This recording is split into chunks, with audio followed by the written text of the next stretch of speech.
E a filhinha de Verônica, não veio de novo? Eu não deixei ela. Bem, pessoal, a paz do Senhor a todos, eu já dei, né? Muito bem-vindos. Eu não quero fugir da promessa que eu fiz durante a semana de que nós estaríamos hoje trazendo mais um estudo para a preparação de como testemunharmos da palavra de Deus. É uma palavra, claro, muito edificante, para mim pelo menos para mim e eu creio que vai ser também para o seu coração.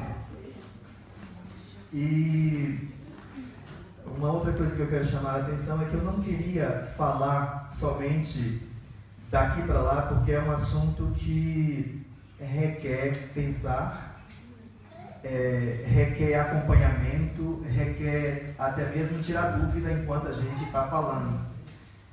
Então, em uma determinada ordem também, a gente pode fazer abordagem, estão entendendo?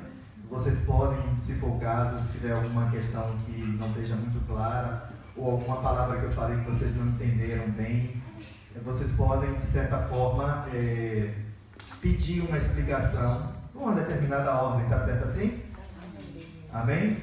Só 2 me ouviram? Amém. Glória a Deus. Eu vou começar contando uma história para vocês, tá certo?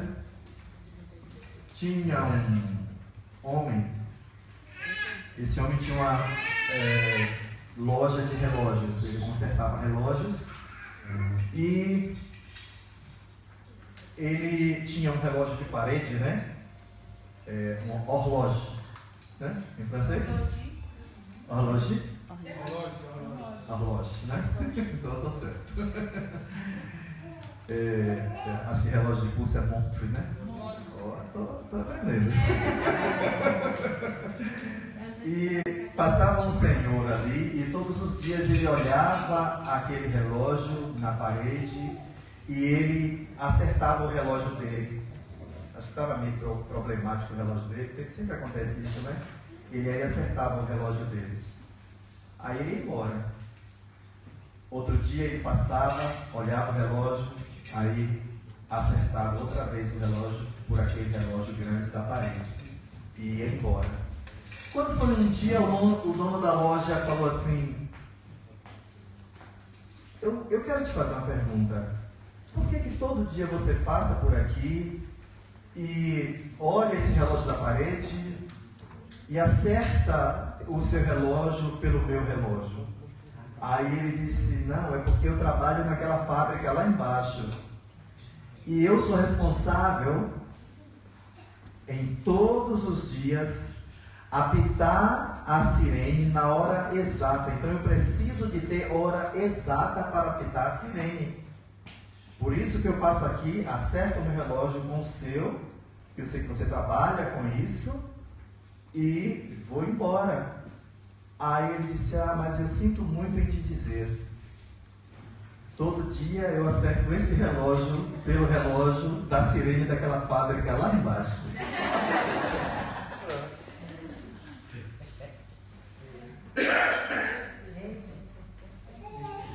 É complicado o negócio, né? É complicado, né? Abramos nossas Bíblias em João 18, porque esse trecho está... Eu acho que não deu para dar para todo mundo não, essa apostila. Deu? Deu? Glória a Deus. Quem? Prada. Depois eu te dou, Bruno. Você tem aqui a Prada. Abra sua Bíblia em João 18, esses 2 versos que são aí, 37 e 38, não é isso aí? Evangelho de João 18.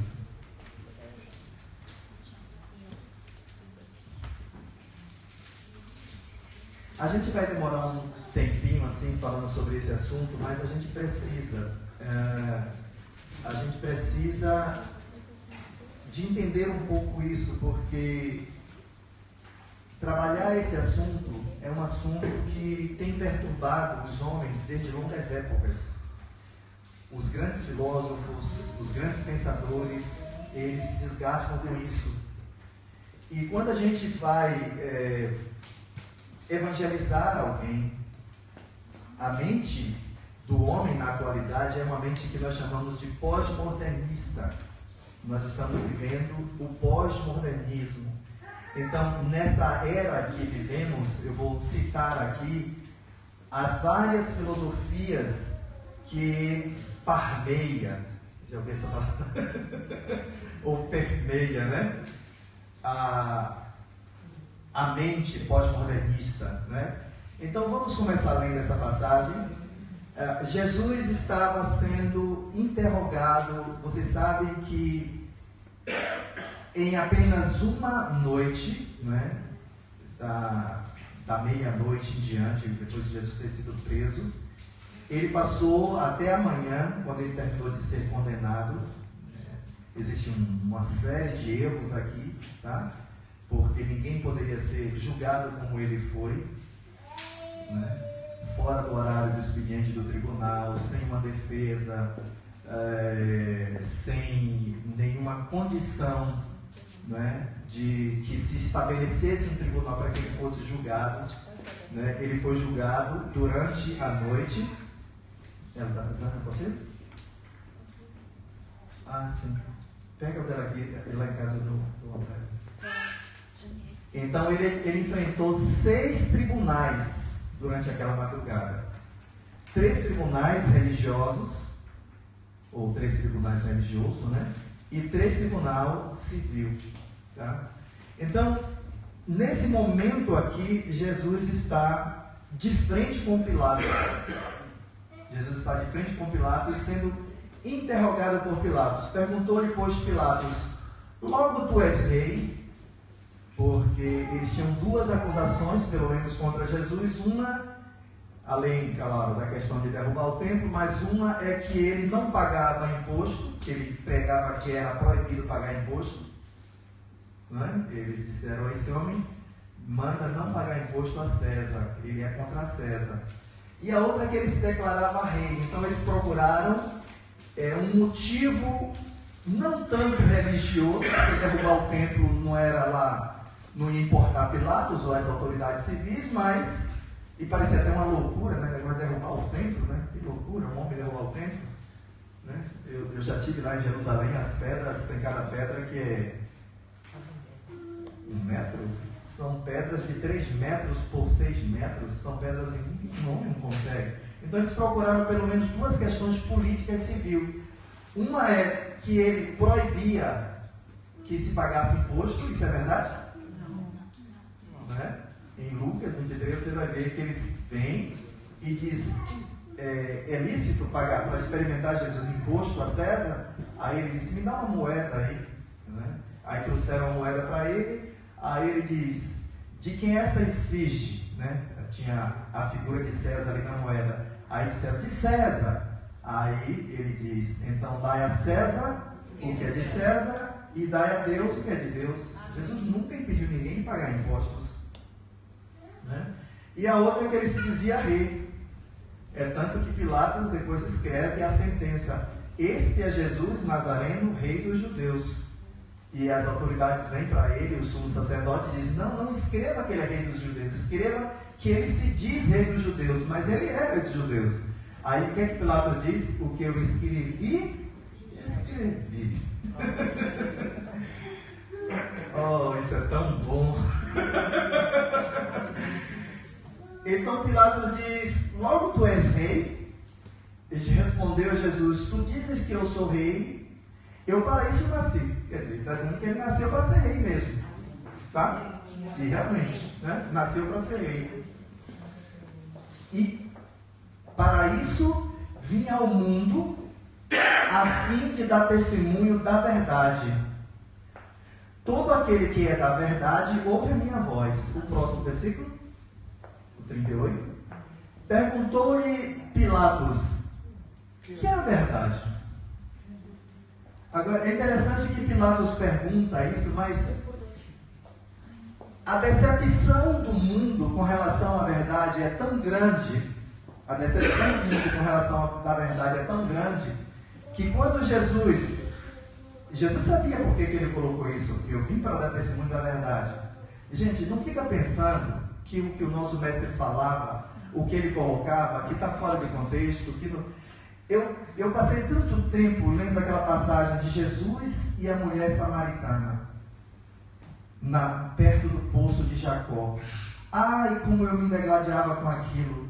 Ele parecia que estava devagando, parecia que estava divagando no seu discurso, porque não, é como se você não encontrasse conexão com as coisas, mas ele sabe por que ele está colocando aquilo ali. Para Pilatos, talvez para uma pessoa menos avisada, eles acham que isso é conhecer a verdade, não tem importância. É impressionante, no início, eu vou voltar para aqui, no início da minha fé, eu sempre gostei de especulações filosóficas. E quando eu comecei a ler a Bíblia, e que eu comecei a entender o Evangelho, eu comecei a ver que, para você, de certa forma, compreender a estrutura bíblica, requer uma mente mais especulativa, mais aguçada. Nós precisamos descer mais a realidade das coisas. Então, alguém pode dizer assim, mas pastor, a gente não precisa de filosofia. Claro, a gente não precisa de filosofia para ser salvo. Mas você vive em meio a um mundo que pensa. Você pode dizer, pastor, eu não preciso de ter formação em teologia. Inclusive, eu estou até em contato com o Betel brasileiro para a gente trazer um curso de teologia aqui para a igreja, porque se Deus está querendo confirmar a minha estadia aqui, a gente vai ter que aprender algumas coisas, tá? Amém? Então, eu já entrei em contato com Duvalina, uma pessoa amabilíssima. Pense em uma serva de Deus. Ela é diretora do Instituto Betel Brasileiro, instituto reconhecido no Brasil e no mundo. Não sei, acho que alguns aqui conhecem o Betel Brasileiro. Eu ouvi falar, né? Faz missões pelo mundo e tem uma escola bíblica, teológica muito boa. E a Duvalina, ela está toda contente, né? Que eu fiz contato com ela, está dizendo que a missão está com saudade de mim, porque eu trabalhei com ela. Ela era vice-diretora da minha missão quando eu estava na Ásia. E ela disse, olha, a missão está sentindo falta de você. Mas ela disse, mas eu compreendo, né? Atender à vontade do Senhor. Então, a gente pode dizer assim, mas a gente não precisa de teologia, pastor, a gente não precisa. Mas só em você abrir a Bíblia para ler, você está em contato com a filosofia e você está em contato com a teologia. Então, a gente precisa entender. A gente precisa compreender. É claro que a gente não vai sair daqui, mesmo porque é bom eu falar para vocês uma coisa. Não é o muito saber que faz com que uma pessoa tenha o coração na verdade. Porque se fosse por isso, eu já falei aqui que as maiores universidades que existem no mundo nasceram nos quintais das igrejas, principalmente das igrejas protestantes. Procura ler a história dessas universidades. Oxford, Harvard, todas essas universidades nasceram nos quintais das igrejas. Tem muita gente se atrapalhando com isso, achando que essas universidades, porque elas são secularizadas hoje. Quando eu falo secularizada, vocês entendem isso? Né? Céticas, incrédulas, né? A gente às vezes fica pensando que elas não nasceram de igreja, elas nasceram. Olha o que acontece quando a semente é semeada e a gente deixa Satanás retirar. A gente falou sobre isso aqui na quarta-feira. Então elas se tornaram céticas porque tinha semente, mas deixou Satanás levar e ir embora. Né? Então, essas universidades nasceram nos quintais das igrejas. Então, essa ciência que nós conhecemos hoje é uma ciência que nasceu dos nossos pupilos, dos nossos alunos da escola dominical. Então, essa conversa de Jesus com Pilatos, eu estou falando isso para que a gente fique atento de que quando a gente vai evangelizar alguém, a gente precisa ter pelo menos uma base de conhecimento. Mas a gente sabe que no fundo, quem convence o homem do pecado, da justiça e do juízo é o Espírito Santo. Amém? Mesmo porque quando o camarada é ruim, é duro de coração. Tem um caso de um senhor que eu não queria colocar isso hoje, mas eu vou colocar aqui.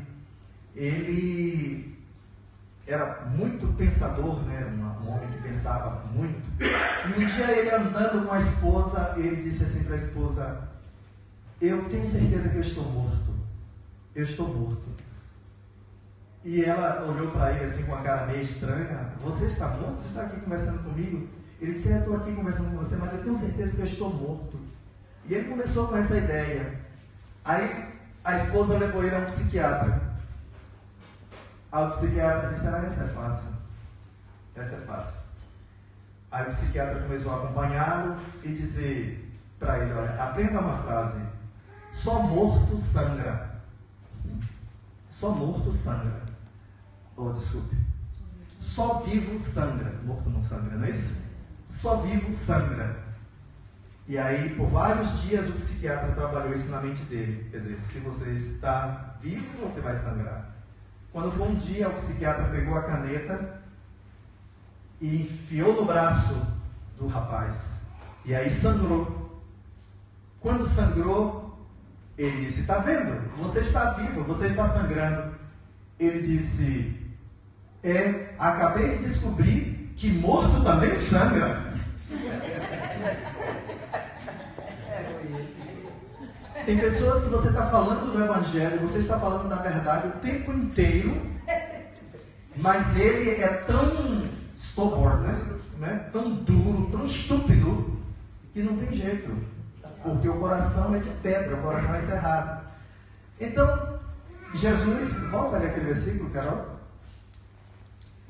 Jesus diz: para esse eu vim ao mundo a dar testemunho da verdade, todo aquele que é da verdade ouve a minha voz. O outro, 38. Aí ele diz aqui, Pilatos pergunta: o que é a verdade? E ele pergunta o que é a verdade e vai embora, porque na mente do homem a verdade não existe.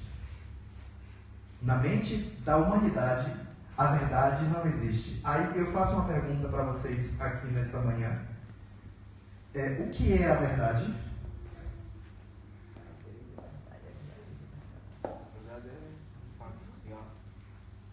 Hein? Pastor, Oi. eu creio que nós temos uma consciência normal daquilo que é mal, daquilo que é sujo, daquilo que é desonesto.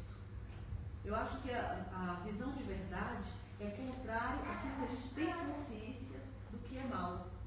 E Pilatos, ele sabia o mundo que ele vivia de corrupção, de mentira, de assassinato.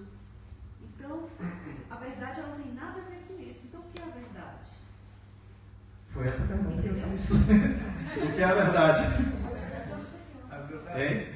na oração de Jesus, por intercessão aos seus discípulos, ele diz que a verdade, a tua palavra é verdade. Então, tudo que é de acordo com a palavra de Deus, né, o que Deus nos ensinou, e o caminho, a luz, não é? Essa é a verdade. Fora disso, não há.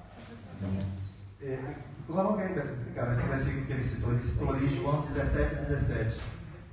Coloquei João 17:17.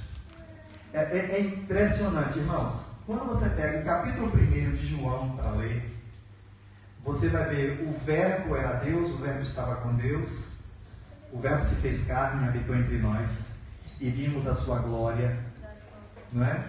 Ele era o que? Cheio de verdade. A luz se manifestou nas trevas, mas os homens, né, ele fala assim em João 3:19, amaram mais as trevas do que a luz. Você vê que ele passou por um tribunal mentiroso, tá? Então, a colocação de Batista, você vê aqui: santifica-os na verdade, a tua palavra é a verdade.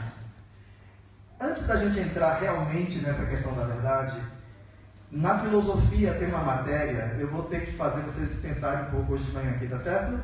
Senão a gente nunca vai estar preparado, gente, para esse mundo. Esse mundo é nojento, viu? Está cheio de maluco dizendo que morto sangue.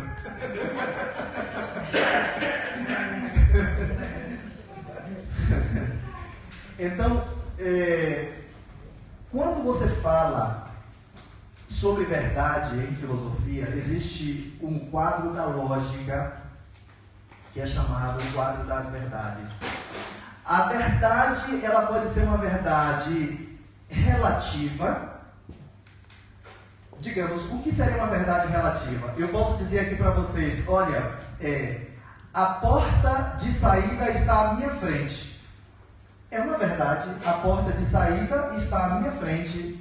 Mas a porta de saída desse espaço está à frente de vocês? Está atrás de vocês.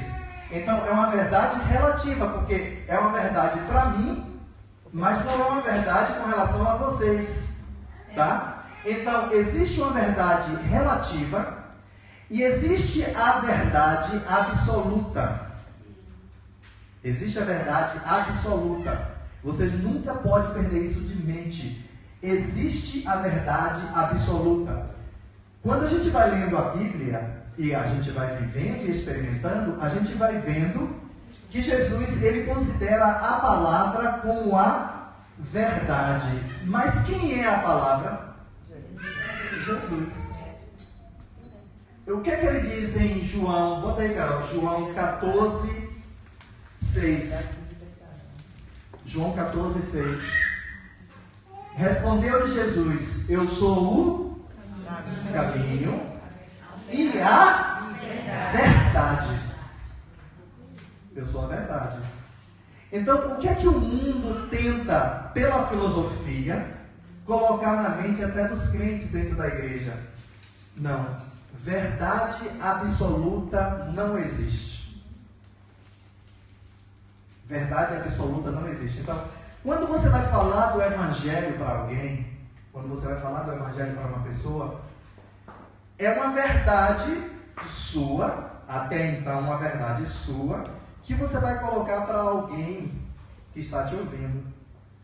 A palavra diz que no Evangelho será salvo e tal. A pessoa vai dizer assim, essa é uma verdade sua, mas a verdade não existe. Ela pode ser uma pessoa, tem algumas partes aí tem algumas partes aí que eu coloquei. Deixa eu ver se eu...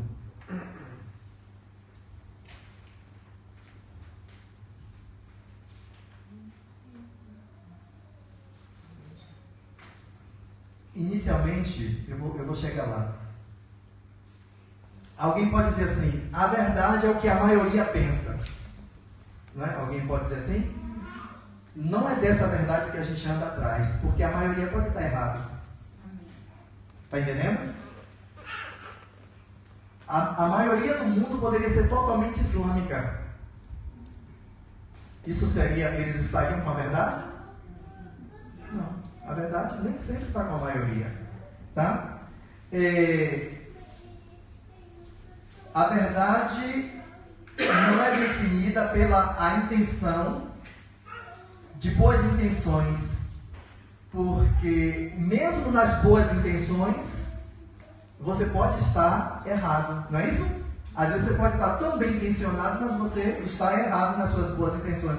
Tem um ditado que diz assim, de boas intenções o inferno está cheio, né? Não é isso? A verdade também não é algo que faz as pessoas se sentirem bem. Alguém pensa e diz assim, não, tudo que é verdadeiro me faz sentir muito bem. Nem sempre a verdade faz alguém se sentir bem, e a gente vai ver também isso um pouco lá na frente, tá certo? Bem,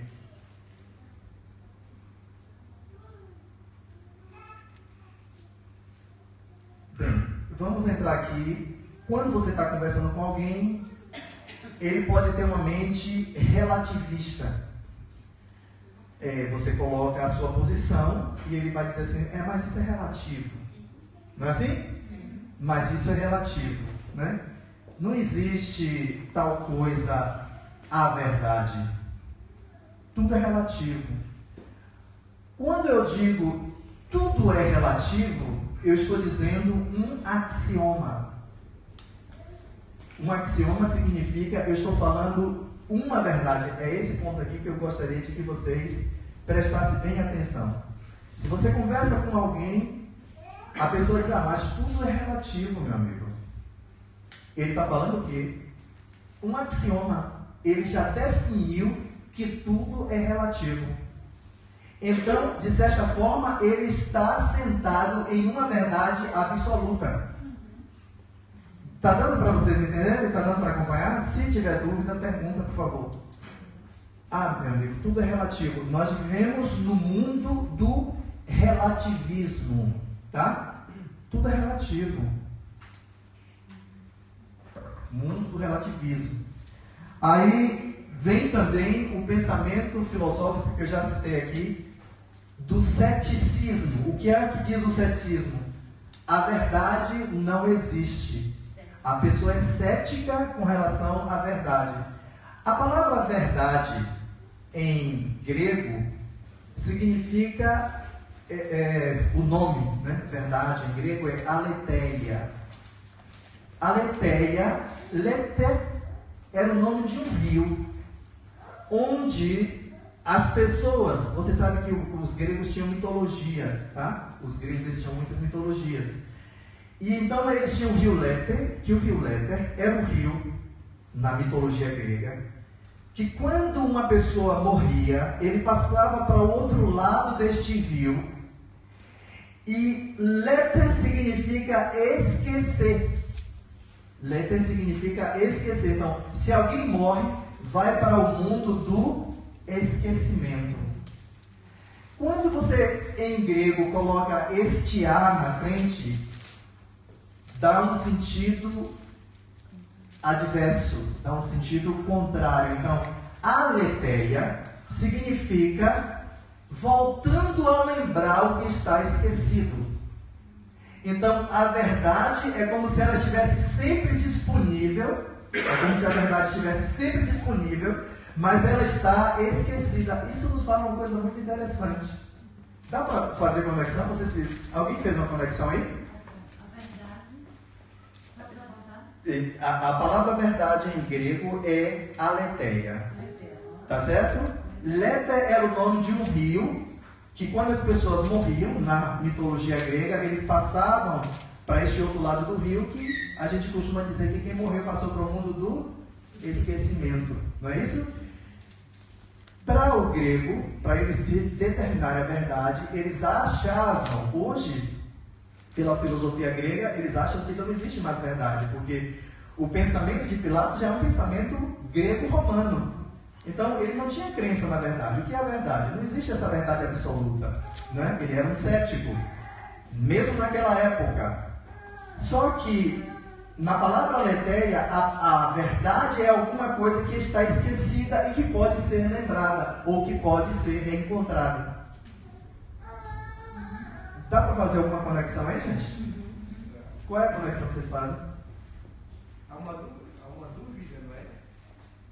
Sim, a verdade é um esquecimento que pode ser... Pode trazer a verdade. Isso. O quê? Tipo, eu esqueci, eu Sim. já entendi falar. Mas com relação a Cristo, dá para fazer alguma conexão? Também, Só trazê-lo à memória. Não é? O contato com a palavra, a palavra que o homem tem desprezado e tem colocado no mar do esquecimento, ela pode ser retomada. Dá para entender? Então, no ceticismo, o que é que eles vão dizer? Não existe essa questão de verdade. Mas quando eu digo não existe a verdade, eu não estou falando a verdade aqui absoluta. Quem me deu a competência de eu criar uma prerrogativa de dizer que não existe, porque eu sou cético, e eu digo não existe a verdade? Quem me deu essa prerrogativa? Porque se ele afirma assim também, ele está determinando que a verdade não existe. A incredulidade. Sim, é a incredulidade, é o ceticismo. Mas mesmo na incredulidade, mesmo no ceticismo, eu tenho que dizer uma verdade absoluta. Vocês estão acompanhando? Vocês estão tá dando para acompanhar? Na verdade, a verdade está sempre presente. De uma forma ou de outra. Você está sempre dizendo uma verdade absoluta. Você está sempre criando uma verdade que você acha que é absoluta. Pelo menos acha-se que é absoluta. Eu estou falando isso, gente, porque o pensamento ocidental é esse pensamento cético, pluralista, relativista. Tudo é relativo. Eu não posso dizer, relativismo faz parte do nosso pensar. Eu não posso dizer, uma mulher está grávida, ou essa mulher está grávida, e dizer isso é relativo.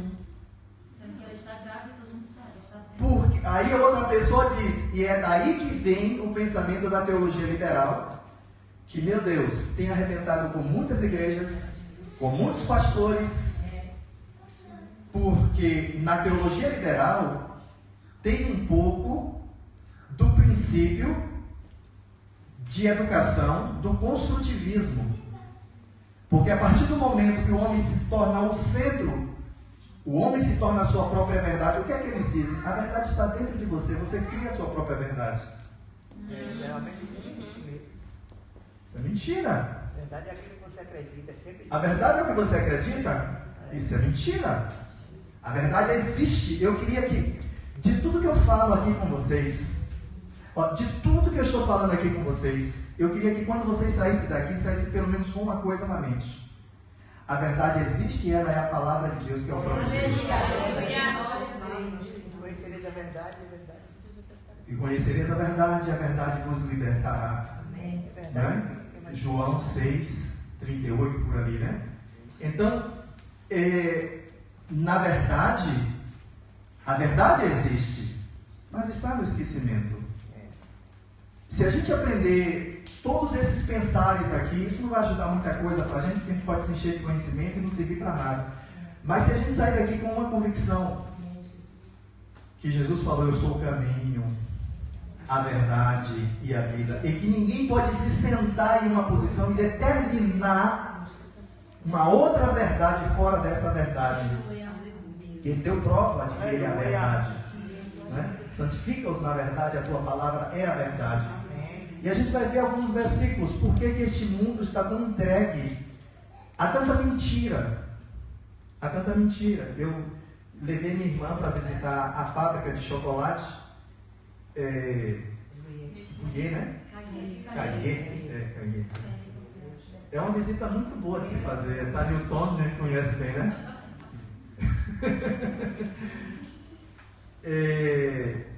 Eles têm um tutorial. O tutorial é algo na área de educação que é utilizado para que você aprenda com recursos audiovisuais, né?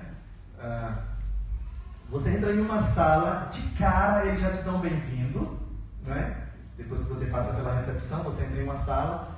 Essa sala ela forja, né? Ela cria várias situações. É como se fosse os europeus chegando na América Latina e logo de cara eles dizem para você: bem-vindo, você chegou ao mundo do cacau.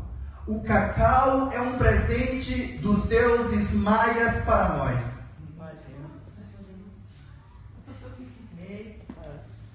Você tem que andar ligado. Aí tem uma estátua em cimento de um deus maia, tá? Uns pés de cacau no chão. Quem já foi lá? Sabe o que eu estou falando, né? Então você entra naquele ambiente ali, aí você diz assim: como pode um país protestante, não é? Vamos ler um trecho de Romanos, capítulo 1. Romanos, capítulo 1. Irmãos, isso vai ajudar você a ser liberto e libertar muita gente. Amém? Amém. Romanos, capítulo 1.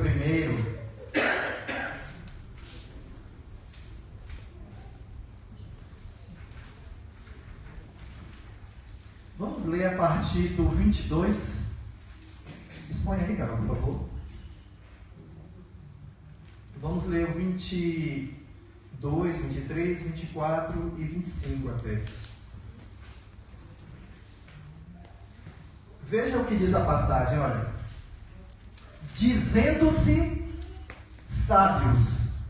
Tem muita gente que tem um camarada estudado, não, ele fez 8 doutorados.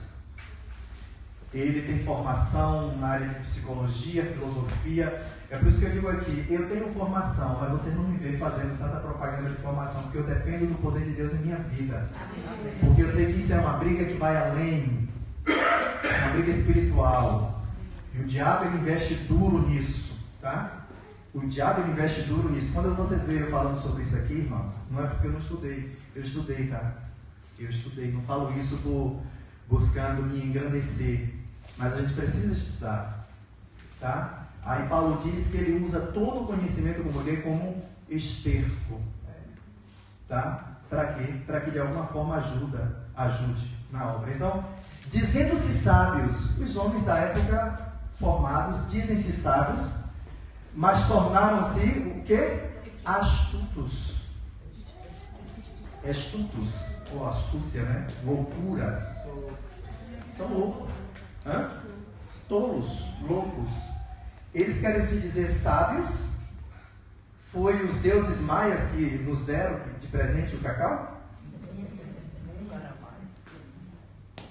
Tá? Então, e mudaram a glória do Deus incorruptível.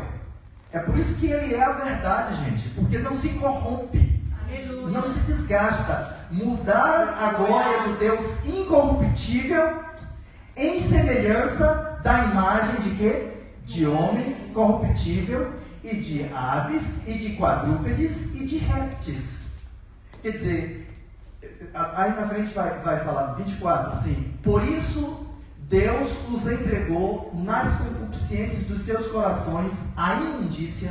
Olha, quando o homem se torna cego, ele trilha um caminho de depravação, devassidão. E o caminho de depravação, o caminho de devassidão, foi um caminho, se você ler os grandes conquistadores, os grandes impérios do passado, caíram por causa da depravação. Nunca esqueça disso. A depravação fez os grandes impérios caírem. No Império Romano, chegou um tempo, na época de Calígula, que os homens tinham sexo com as mulheres só para reproduzir filhos, produzir filhos. Mas as paixões deles eram homens com homens. Então, por isso Deus os entregou nas suas concupiscências, das concupiscências de seus corações, a imundícia, para serem os seus corpos desonrados entre si. Tem gente que pensa que Deus não existe só por causa do fato de que, porque o homem permanece em ignorância e resiste Deus, Deus deixou o homem de lado. Deus desprezou. É o que diz aqui. Por isso Deus os entregou, Deus desprezou. Porque eles endurecem tanto o coração que Deus abandona. Deus abandona. Aí bota. Tem a ver com a idolatria, o versículo? Sim, porque eles conheceram Deus. Isso está tudo em conjunto aqui, viu, gente? Quando você vê um texto na Bíblia, procura ver o contexto. Tá? Onde é que ele está inserido? Porque as pessoas não creem em Deus, não é porque não tem. Um ateu pode dizer assim: eu não creio em Deus porque Deus não me deu evidências. Mentira! Do que Deus se poderia conhecer, Deus se fez revelar na criação. Veja o corpo humano, é fascinante. Não, isso foi um estalo e tudo foi feito.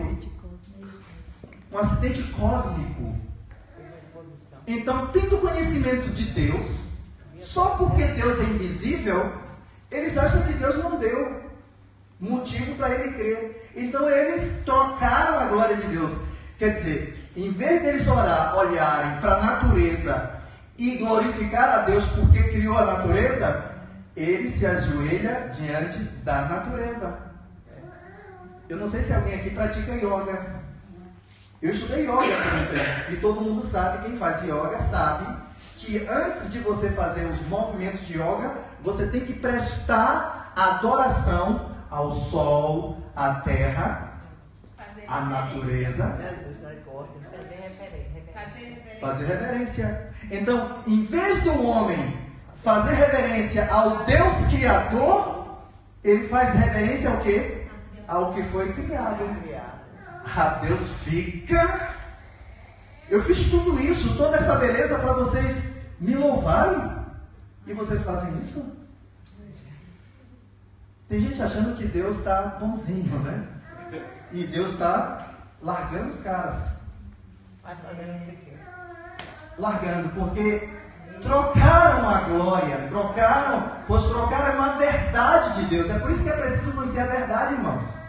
O homem não conhece, eles estão como tolos.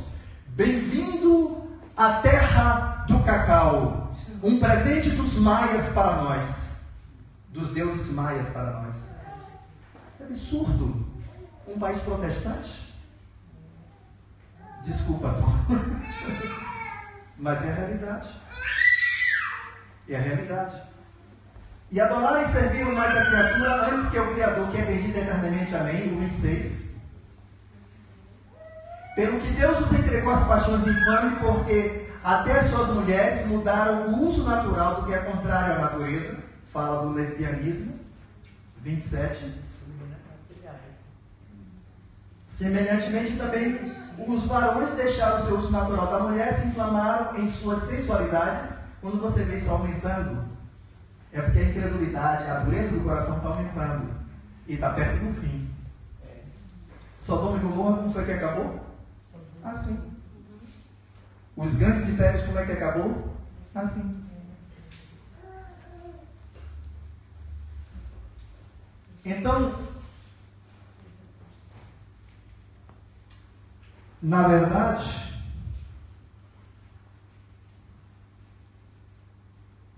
eu falei aqui, né, sobre o ceticismo, pluralismo, todo esse pensamento pós-modernista, não é isso? Fazem, criam as suas verdades. Me esqueço o nome do camarada aqui agora. Um dos grandes pensadores, né, do pós-modernismo. Depois Nietzsche, né? O Nietzsche, ele diz que a verdade não passa de um mito. Né? Ele diz que a verdade não passa de um mito. Tá? Quem deu essa autoridade a ele de dizer que a verdade não passa de um mito? Isso não é uma axioma? Isso não é uma verdade para ele? Então, quem está em julgamento ali no tribunal que nós passamos no capítulo 18, quem está em julgamento ali, eles pensavam que era Jesus que estava em julgamento ali. Mas naquele momento Jesus estava julgando o mundo. Tá? Como a gente se atrapalha, né, com as coisas de Deus, né? A gente se diz sábio e estamos sendo pegados por Deus. Até aqui tem alguma dúvida, gente? Porque eu já estou partindo para finalizar. Está dando para entender, né? Por que eu estou falando essas coisas, irmãos? Porque as pessoas hoje elas são tiradas muito sábias. Só em você dizer assim, eu sou protestante, ele olha para você com um canto de boca, coitado. Você pode ter estudado, você pode ter graduações superiores a ele. Mas só em você dizer assim, sou protestante, ele olha para você e diz assim, você é ignorante. É assim. É assim. Porque desprezaram a verdade divina. Desprezaram. Então, Pilatos achou que estava julgando Jesus ali. Pilatos achou que estava julgando Jesus. Mas quem é que estava sendo julgado ali, gente? O mundo. E Jesus diz assim, olha, vocês se perderão porque simplesmente pelo fato de que vocês não veem a mim. Olha que coisa. Vocês vão se perder não é por nada. Não é porque não existe uma verdade. Não é porque Deus não tenha trabalhado salvação com relação a vocês. Vocês vão se perder porque vocês não veem a mim. Então, Caifás, Ananás, toda essa galera podre e mentirosa, né, que condenou o Cristo, falso, com calúnia, eles achavam que eles estavam, de certa forma, condenando Cristo, mas eles estavam se condenando a si mesmos. Eles mesmos estavam sendo julgados. Aí eu vou terminar com uma última história aqui. Uma pessoa aqui na França recebeu a visita de um matuto. Quem sabe o que é um matuto aqui? Um tabaréu. Um matuto, um tabaréu é alguém que é bem camponês, né? Alguém bem camponês, né? Caipira, né? E ele recebeu em Paris. Paris é belíssima. Até Hitler ficou em dúvida se destruiria ou não Paris. Paris é belíssima, né? E terminou não destruindo Paris, né? Na Segunda Guerra Mundial, quando ele invadiu a França. E esse morador de Paris pegou esse rapaz matuto e levou para ele conhecer o Louvre. Quem já foi no Louvre aqui? Museu do Louvre. Alguns já foram no museu. Eu acho que o mais completo do mundo, né? Acho que é o maior do mundo, o Louvre, né? Levou ele para conhecer o Louvre, levou ele para conhecer alguns espetáculos, né? Quando chegou de noite em casa, o amigo dele disse assim: e então, você gostou das visitas? Você gostou dos passeios? Aí o matuto fez assim: olha, confesso a você, não gostei de nada disso. Aí o amigo dele da cidade disse assim: sabe de uma coisa, meu amigo? Quem está em julgamento aqui não são os espetáculos. Quem está em julgamento aqui é você.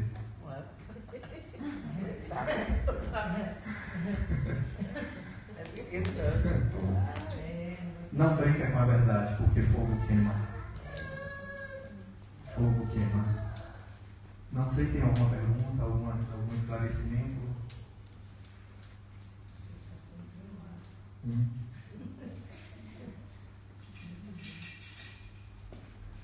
Então, não fica covarde quando você for falar para alguém que seja pluralista, que seja cético. Não fica com medo, não.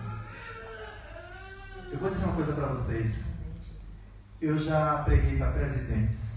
Eu não gosto de me sobrelevar, não, tá? Mas Deus já me deu a oportunidade de levar a Bíblia e a palavra para presidentes, para ministros, para embaixadores. Tudo isso Deus tinha me prometido que eu faria, e Ele fez cumprir minha vida.